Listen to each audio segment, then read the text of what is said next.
Quiero dirigirme a todos nuestros hermanos que nos ven a través de la transmisión, que seguramente son varios, muchos, o los que estén aquí localmente, los que están en otro país.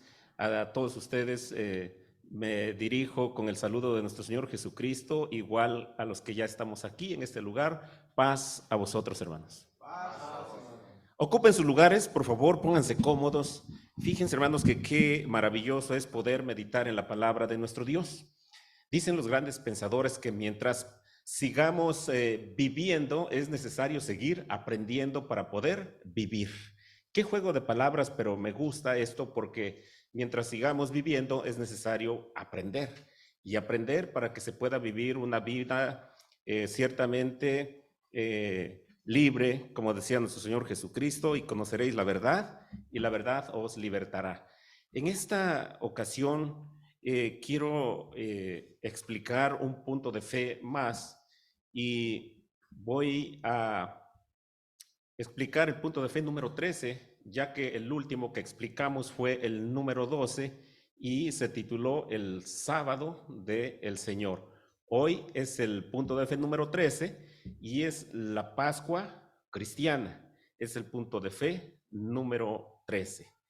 Y bien, para esto vamos a, o más bien me voy a permitir darle lectura a la leyenda de este punto de fe para darnos cuenta en qué consiste este punto de fe, cuál es su explicación.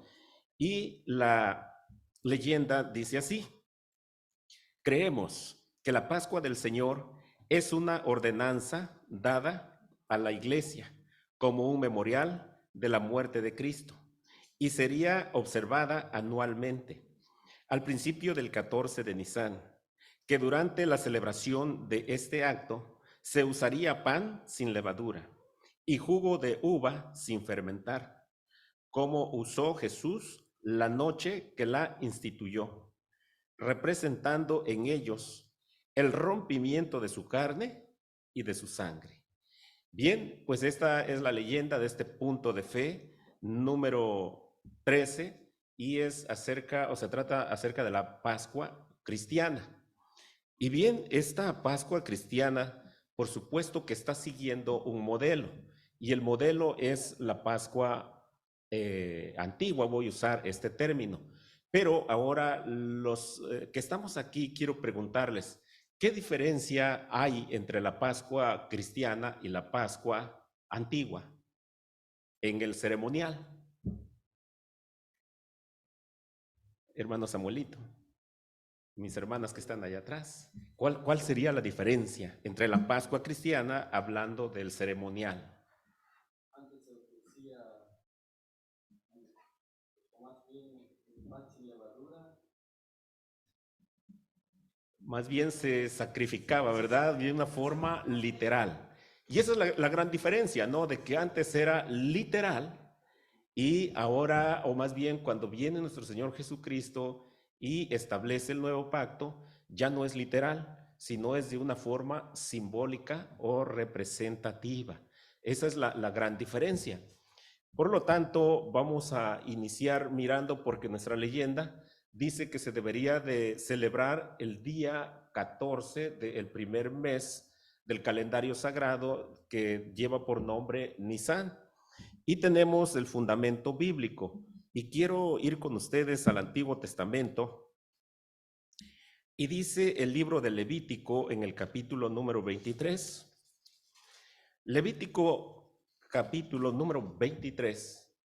Y hay unos versículos que ocupamos analizar porque la Pascua que vino a establecer el maestro de Galilea se celebra 3 veces cada un año. No se celebra cada año, perdón, no se celebra cada mes ni cada 8 días, sino es una vez por año cuando engloba las 3 fiestas en Deuteronomio 16:16, donde dice que 3 veces comparecerá todo varón tuyo delante de Jehová tu Dios. Y habla precisamente de las 3 fiestas.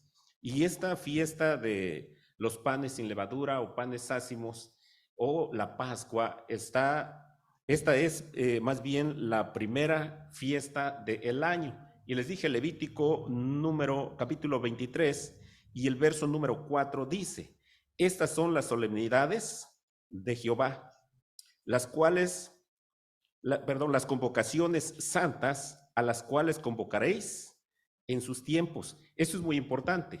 Es el primer versículo que analizamos y dice que se debe de celebrar en su tiempo.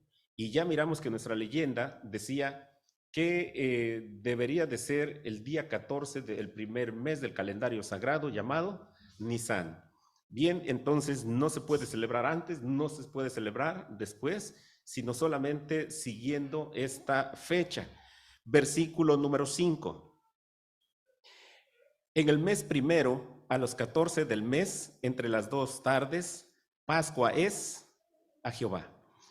Y entonces aquí ya nos marca el tiempo en el que se debe de celebrar la Pascua. Y dice que debe de ser el día 14 entre las 2 tardes. Bien, vamos a corroborar esto también en el siguiente libro, el libro de los Números, en el capítulo número 9, porque aquí también se vuelve a escribir, o más bien se vuelve a celebrar esta solemnidad en el desierto, el segundo año de la estancia de los israelitas en el desierto, después de que salieron de la tierra de Egipto. Y dice el capítulo número 9 del libro de los Números, versículo número 1. Y habló Jehová a Moisés en el desierto de Sinaí, en el segundo año de su salida de la tierra de Egipto, en el mes primero, diciendo: los hijos de Israel harán la Pascua a su tiempo, el 14º día de este mes, entre las 2 tardes, la haréis a su tiempo, conforme a todos sus ritos, conforme a todas sus leyes, la haréis. Bien, nuevamente se vuelve a confirmar el mandato del Todopoderoso y dice que el 14º, refiriéndose al día 14, y nuevamente vuelve a hacer alusión entre las 2 tardes y dice que se debería de seguir celebrando como se instituyó allá en Éxodo capítulo número 12, dice con todos sus ritos y sus leyes. Bien, entonces bajo este lineamiento, bajo esta regla, es que nuestro Señor Jesucristo viene a establecer la Pascua cristiana, porque era la última Pascua que él estaba celebrando, y él celebraba cada año la fiesta de la Pascua. Voy a leer con ustedes un versículo que se encuentra en el Nuevo Testamento, en el Evangelio de nuestro Señor Jesucristo que escribió el médico Lucas, en el capítulo número 2. Lucas capítulo número 2. Dice el versículo número 40 y versículo 41, hablando de que nuestro Señor Jesucristo, Él está tomando el modelo del Antiguo Testamento, porque Él era un israelita en el cual no había engaño, el cual celebraba las fiestas tal cual las había ordenado el Todopoderoso. Por eso dice el versículo número 40, y el niño crecía y fortalecíase y se henchía de sabiduría, y la gracia de Dios era sobre él. Y él iban sus padres todos los años a Jerusalén a la fiesta de la Pascua. Y con esta cita, entonces, nos damos cuenta que el maestro de Galilea, él, desde que era niño, seguía estas grandes ordenanzas del Todopoderoso. Pero ahora sí voy a explicar esta parte donde nos está diciendo Levítico 23:5, dice que se debe de celebrar el día 14, pero algo más dice entre las 2 tardes. Y esta parte es muy importante que nosotros la conozcamos, porque hay quienes le dan una interpretación diferente, diciendo que entre las 2 tardes es entre la tarde de cuando empieza el día 14 a la tarde de la que empieza el día 15. Y nosotros hemos entendido que no se refiere a esas 2 tardes, sino más bien se refiere a la tarde que termina el día 13 e inicia el día número 14, ya que las últimas 3 horas de un día, es decir, de cuando está el sol, se le llama tarde, pero también se le llama tarde a las primeras 3 horas cuando inicia la noche. Y esto lo podemos mirar bíblicamente. Y voy a ir con ustedes a mirar una cita que se encuentra en el libro de uno de los profetas mayores, Jeremías capítulo número 6, explicando acerca de las tardes. Jeremías capítulo número 6 y versículo número 4. Voy a esperarlos, hermanos, espero que se interesen, porque les decía la frase inicialmente, mientras vivamos, es necesario seguir aprendiendo para poder vivir. Y aprender es muy importante. Hoy estamos aprendiendo o recordando, los que ya sabemos, este tema de la Pascua cristiana. Y les estaba, o estoy tratando de explicar qué significa entre las 2 tardes. Jeremías capítulo número 6 y versículo número 4 dice: denunciad guerra contra ella y levantaos y subamos hacia el mediodía. Ay de nosotros, que va cayendo ya el día, que las sombras de la tarde se han extendido. Entonces está hablando de las últimas horas que tiene un día, es decir, la parte clara, y por eso estas últimas horas le llama tarde. Y tenemos también otro testimonio de lo que nos enseña Dios a través de el hombre que escribió el libro de los Salmos, que estamos seguros que fue uno de ellos, fue Salomón. Y dice Proverbios capítulo número 7. Proverbios 7. Vamos a mirar el versículo número 9. Y a la letra dice así: a la tarde del día, ya que oscurecía, en la oscuridad y tiniebla de la noche. Y entonces esta parte, cuando el sol se oculta y empieza a oscurecerse, también se le llama, ¿cómo se le llama, hermano Joel? Tarde. Y cuando termina el día, se le llama también tarde. Es decir, entre 2 vísperas, la víspera que termina el día y la víspera que inicia el día. Bien, entonces esto es lo que explica el libro de Levítico capítulo 23, versículo número 5, donde dice que se debe de celebrar el día 14 entre las 2 tardes. Por eso entonces, cuando llegó ese día, cuando nuestro Señor Jesucristo celebra su última Pascua, estaba siguiendo exactamente este modelo, es decir, que era el día 14 de Nisan. Y para esto vamos a ir una vez más al Nuevo Testamento. En el libro que escribió Mateo, en el capítulo número 26. Mateo 26, y vamos a llegar al el verso número 26 de igual forma, es decir, Mateo 26. Perdón, voy a leer con ustedes desde el verso número 17, porque quiero hilar la idea de este día número 13 y el día número 14, donde se inicia la fiesta de la Pascua entre las 2 tardes. Dice el versículo número 17 del capítulo número 26: y el primer día de la fiesta de los panes sin levadura, vinieron los discípulos a Jesús diciendo: ¿dónde quieres que aderecemos para ti para comer la Pascua?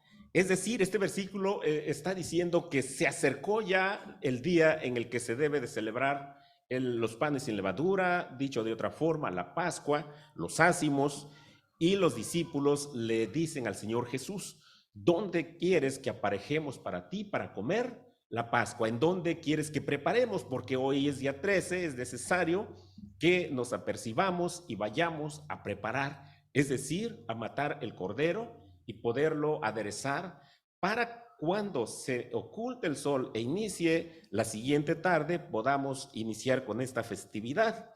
Y dice el versículo número 18, y él dijo, id a la ciudad a cierto hombre y decidle, el maestro dice, mi tiempo está cerca, en tu casa haré la Pascua con mis discípulos. Y los discípulos hicieron como Jesús les mandó y aderezaron la Pascua.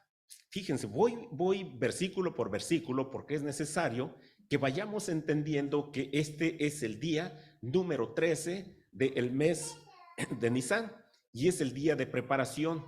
No puede hacerse todo este trabajo al inicio del día 14 porque entonces no cuadraría, se iniciaría ya, diríamos, empezando como a las 9 de la noche. Entonces, no tiene sentido de pensar así. Por eso estamos convencidos de que era el día número 13, cuando se prepara el cordero. Dice el versículo número 19, lo vuelvo a releer, mirando nuevamente que los discípulos cumplieron exactamente como les mandó su maestro. Y dice, y los discípulos hicieron como Jesús les mandó y aderezaron la Pascua. Y cuando se dice aderezaron la Pascua, todos sabemos, como ya leímos en Números, capítulo número 9, donde dice que se debería de celebrar la Pascua, dice con todos sus ritos. Es decir, aquí ya estaban las hierbas amargas, ya estaba todo lo que se ocupaba para poder comer la Pascua. Verso número 20. Y como fue la tarde del día, y esto ya estamos hablando del inicio del día 14. Y como fue la tarde del día, se sentó a la mesa con los 12, y comiendo ellos dijo, de cierto os digo, que uno de vosotros me ha de entregar. Y entristecidos ellos en gran manera, comenzó cada uno de ellos a decirle, ¿soy yo, Señor? Entonces él respondiendo dijo, el que mete la mano conmigo en el plato, ese me ha de entregar. A la verdad, el Hijo del Hombre va como está escrito de él, mas ay de aquel hombre por quien el Hijo del Hombre es entregado. Bueno le fuera al tal hombre no haber nacido. Entonces respondiendo Judas, que le entregaba, dijo, ¿soy yo, maestro? Dícele, tú lo has dicho. Y comiendo, bueno, me detengo aquí, hermanos. Y entonces este es el proceso de cuando ellos están comiendo el cordero, es decir, están celebrando la Pascua con el rito antiguo, comiendo el cordero de una forma literal. Por eso, entonces, cuando ya vamos a decir que están ya a la mitad de la cena o terminando la cena, literal es cuando el maestro de Galilea hace este nuevo pacto y empieza esta transición de lo literal a lo espiritual o, como dijimos, simbólico o representativo. Dice el versículo número 26, y comiendo ellos, tomó Jesús el pan y bendijo y lo partió y dio a sus discípulos y dijo, tomad, comed, esto es mi cuerpo. Y tomando el vaso y hechas gracias, les dio diciendo, bebed de él todos, porque esto es mi sangre del nuevo pacto, la cual es derramada por muchos para remisión de los pecados. Y os digo que desde ahora no beberé más de este fruto de la vid hasta aquel día cuando lo tengo de beber nuevo con vosotros en el reino de mi Padre. Bien, entonces el versículo número 26 es trascendental. Es muy importante que lo tengamos grabado con letras indelebles en nuestra mente, de saber que este es el punto, es decir, el parteaguas, es el momento de la transición de lo literal a lo simbólico. Por eso el maestro dice que tomó pan y les dijo, voy a releer el verso número 26, dice, y comiendo ellos tomó pan tomó Jesús el pan y lo bendijo. Y dijo, tomad, comed, que esto es mi cuerpo. Entonces, de una forma simbólica, está diciendo el Señor Jesucristo que ese pan que él había tomado y lo bendijo, ese estaba representando su cuerpo. Y después dice que tomando el vaso, dice, porque esto es mi sangre. El verso 27. Y tomando el vaso y hechas gracias, les dio diciendo, bebed de él todos, porque esto es mi sangre del nuevo pacto, la cual es derramada por muchos para remisión de los pecados. Pero el versículo número 29 nos aclara que este jugo viene precisamente de la vid, es decir, de la uva, y este jugo es el que representa la sangre de nuestro Señor Jesucristo. Entonces, creo que vale la pena explicar que, pues, cada denominación tiene sus diferentes formas de interpretación. Hay quienes, pues, dicen, es que esto, cuando se toma este vino y este pan, se hace, o más bien se convierte como que si fuera literal. Y entonces nosotros no podemos aceptar esta postura porque en cierta ocasión alguien se platica que cuando tenían por ahí el vino, se derramó un poco en el mantel. Y entonces pues dijeron, este mantel ya es sagrado, ya es bendito porque se derramó la sangre del maestro. Y nosotros decimos, no, es que no es literal. Esto solamente representa a la sangre de nuestro Señor Jesucristo. Dice que para la remisión de los pecados. Y fue la última vez, o primera vez y última que la toma nuestro Señor Jesucristo y dice, no lo voy a volver a tomar hasta en el reino, en aquel día, cuando lo tengo que beber, dice, con mi Padre.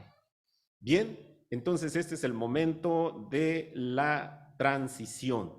Por eso, entonces, voy a leer con ustedes otro versículo donde se representa a ese cordero que ellos estaban comiendo, nada más y nada menos con nuestro Señor Jesucristo. Dice Juan, capítulo número 1.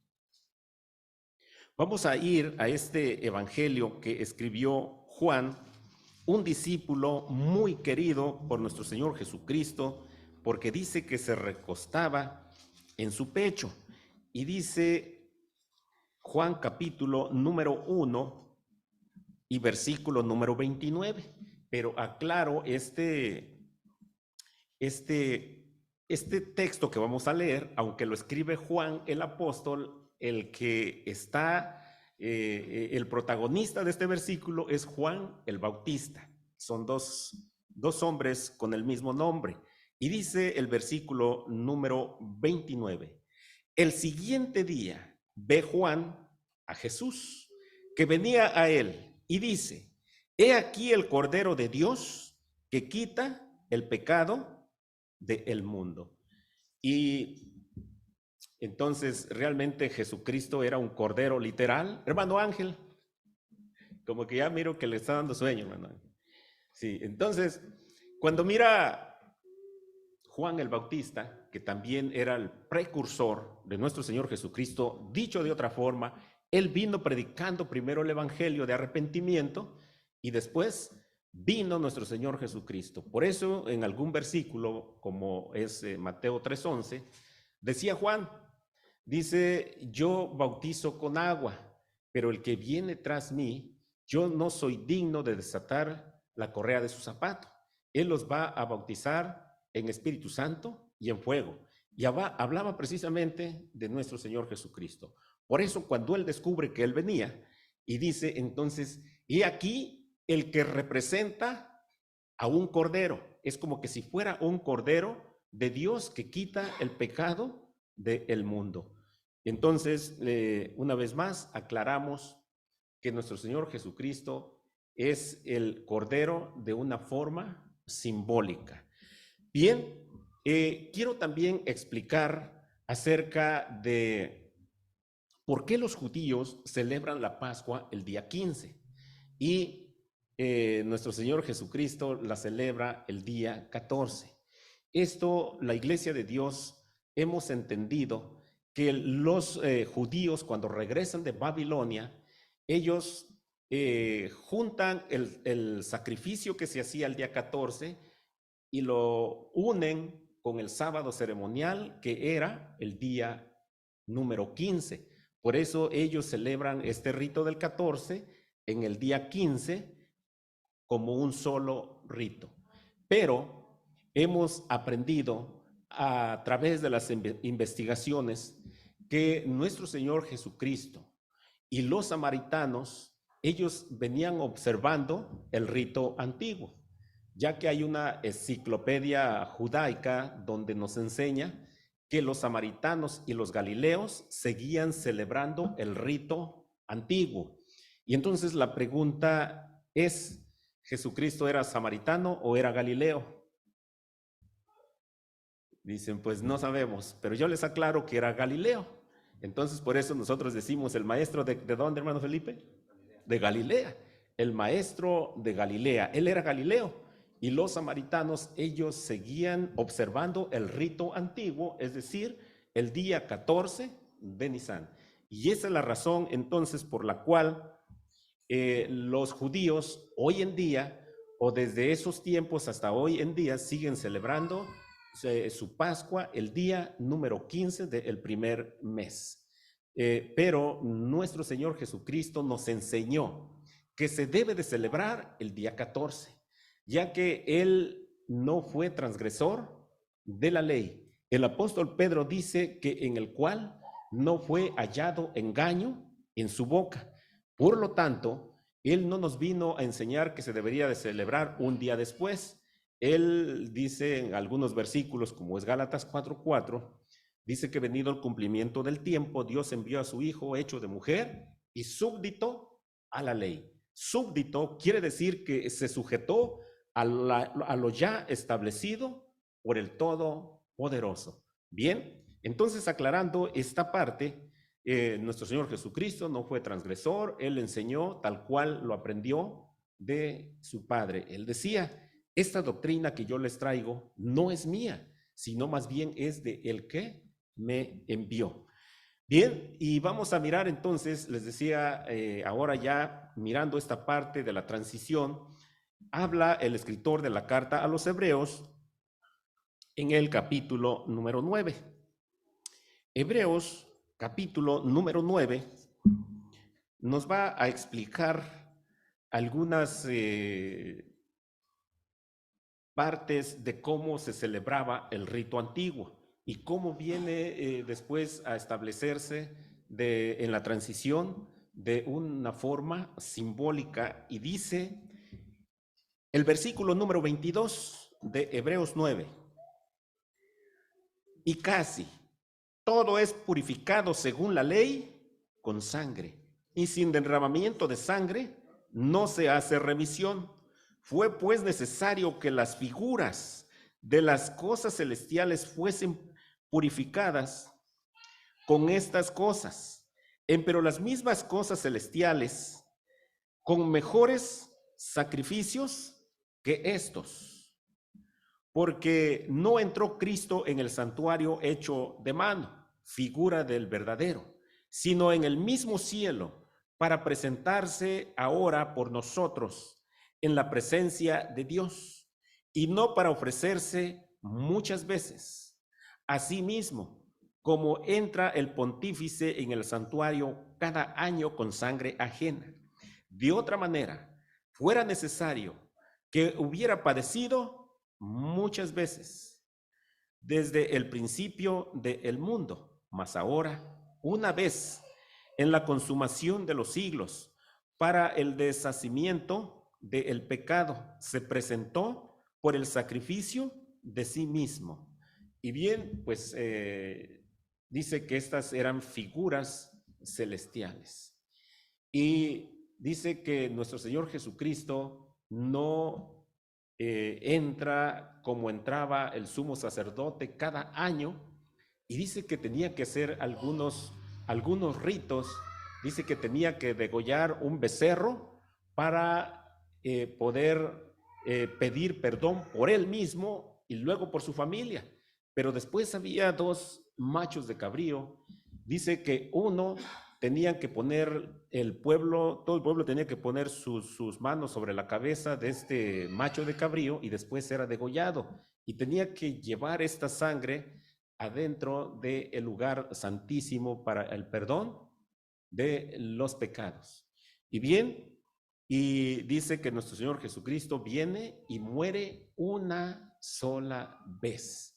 Por eso, entonces, viene a mi mente también otra breve explicación que se encuentra en el libro de los Números, en el capítulo número 9, solo voy a parafrasear, esto se los dejo de tarea. Ese capítulo habla de una segunda Pascua. Dice que todos los que andaban de viaje, los que tenían inmundicia por muerto, ellos se les fue dicho que celebrasen la Pascua el segundo mes en el mismo día. Pero cuando viene nuestro Señor Jesucristo y sufre una transición, esta grande festividad, y nos enseña Jesucristo que Él muere solamente una vez, por eso entonces no se puede celebrar segunda festividad de la Pascua. La Pascua cristiana es muy importante que la entendamos.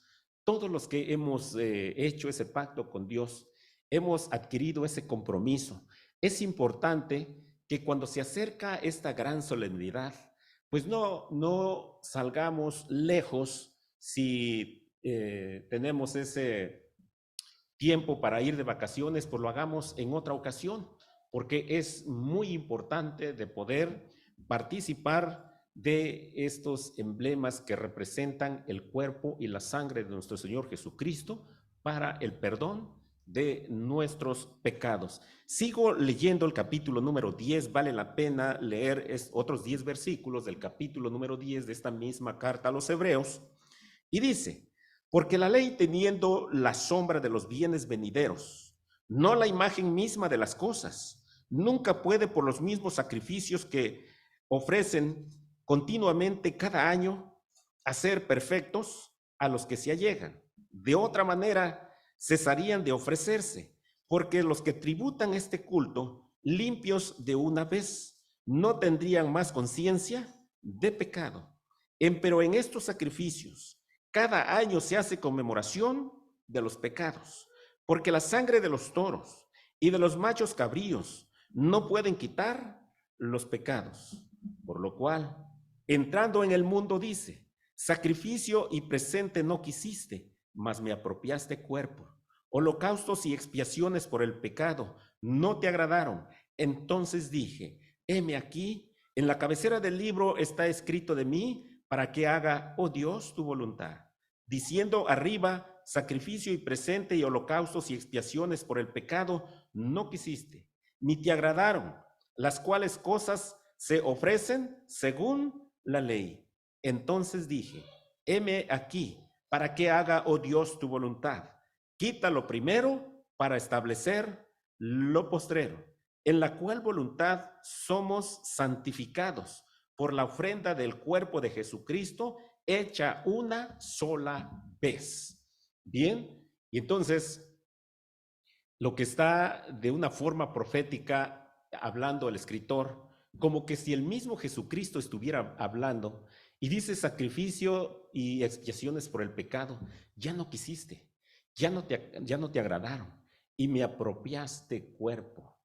Y entonces es importante, les decía, que lo podamos comprender con mucha claridad, qué es la Pascua cristiana. Y vamos a seguir mirando algunos otros versículos. Les decía, si teníamos algunos pendientes en vísperas de la Pascua, es muy importante que no lo hagamos. Como en cada regla siempre hay una excepción. Va a haber quienes por una enfermedad o por otras situaciones ajenas a su voluntad no van a poder venir a participar de estos emblemas, pero en la medida de de lo que quepa, tenemos que hacer caso omiso a este llamamiento. ¿Por qué? Quiero mostrarles lo que dice el apóstol Juan. Ahora sí es Juan, aquel apóstol de Jesús que se recostaba en su pecho, escribió estas palabras recopiladas del maestro de Galilea, y dice Juan, capítulo número 6. Juan, capítulo número 6, y vamos a leer el versículo número 53 al verso número 56 para mirar los beneficios que tiene la carne y la sangre de nuestro Señor Jesucristo. Dice así el versículo número 53. Y Jesús les dijo: de cierto os digo, si no comieres la carne del Hijo del Hombre y bebieres su sangre, no tendréis vida en vosotros.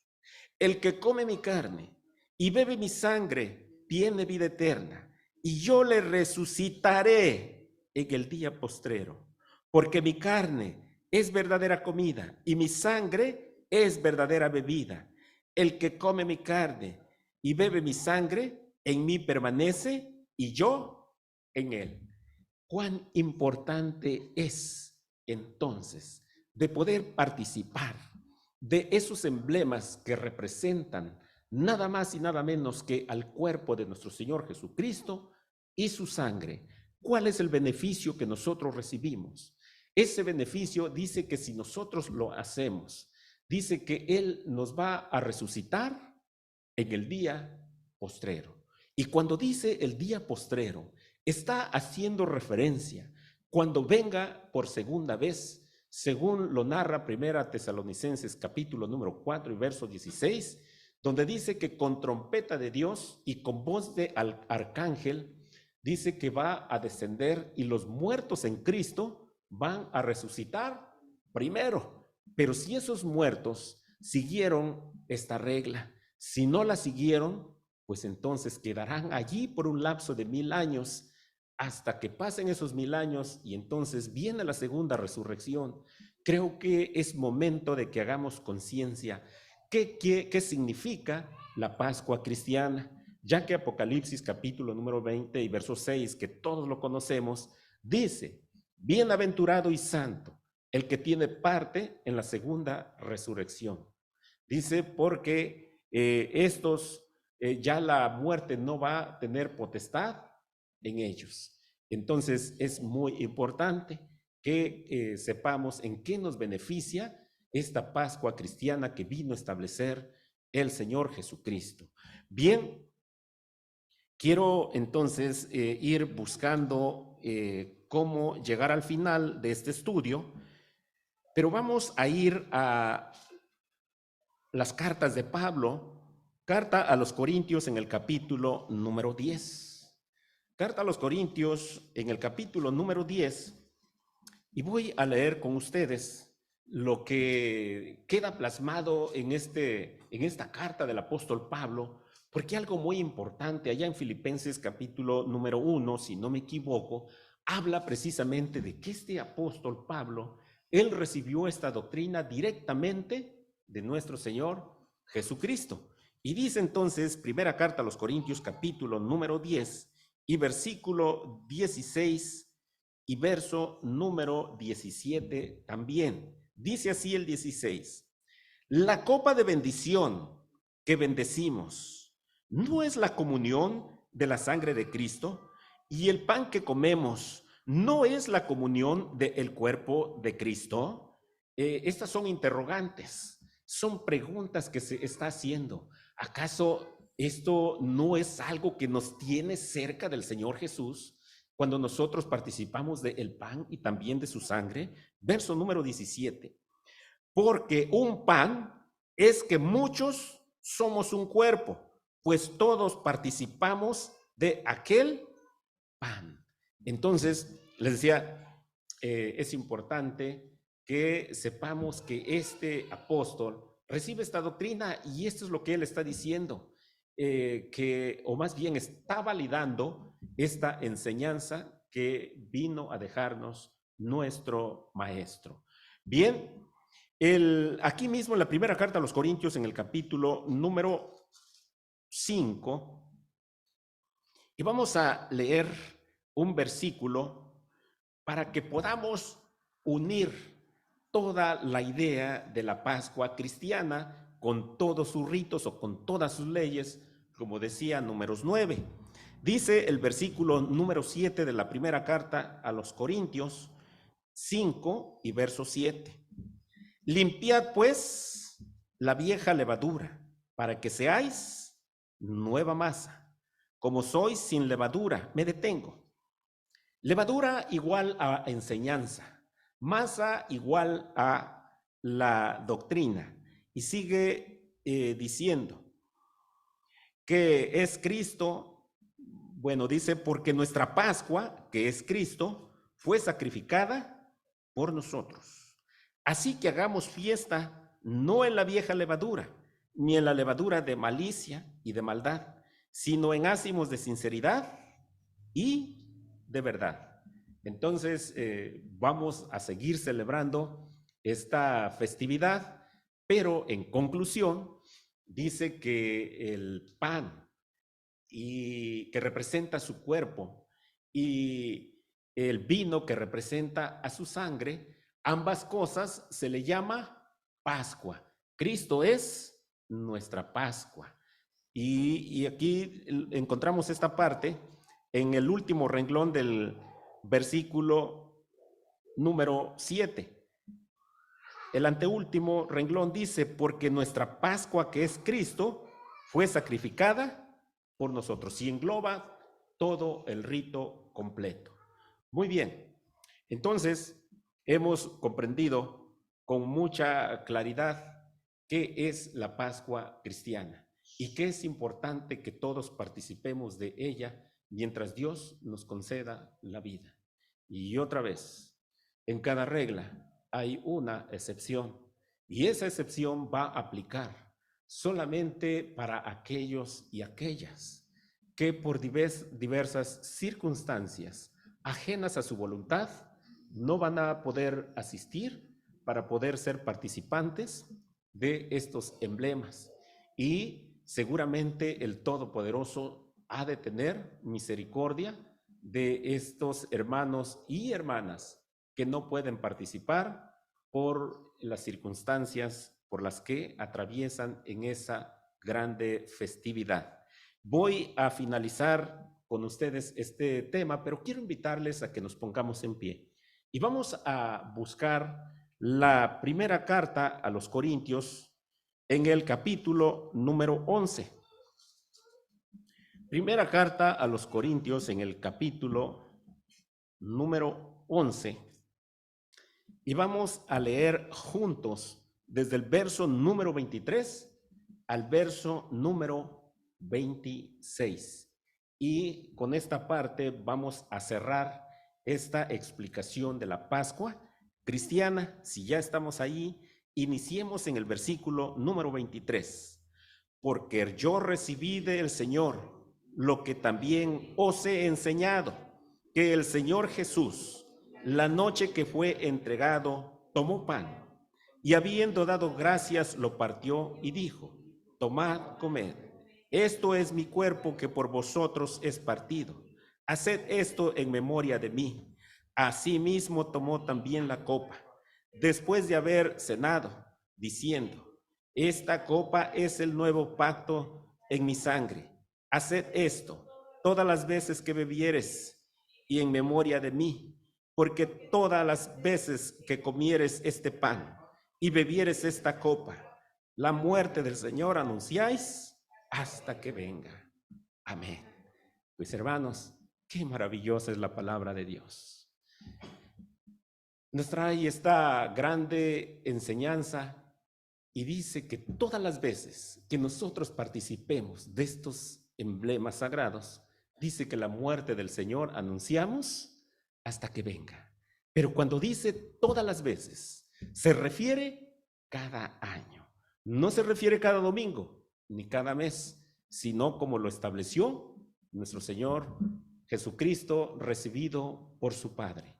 Porque dice, voy a parafrasear Santiago 1:17, dice que toda buena dádiva y todo don perfecto desciende de lo alto, del Padre de las luces, en el cual no hay mudanza ni sombra de variación. Entonces, lo que Dios estableció es eterno. Esta es la explicación de este punto de fe. Número 13, la Pascua cristiana. Dios les bendiga mucho y paz a vosotros, hermanos.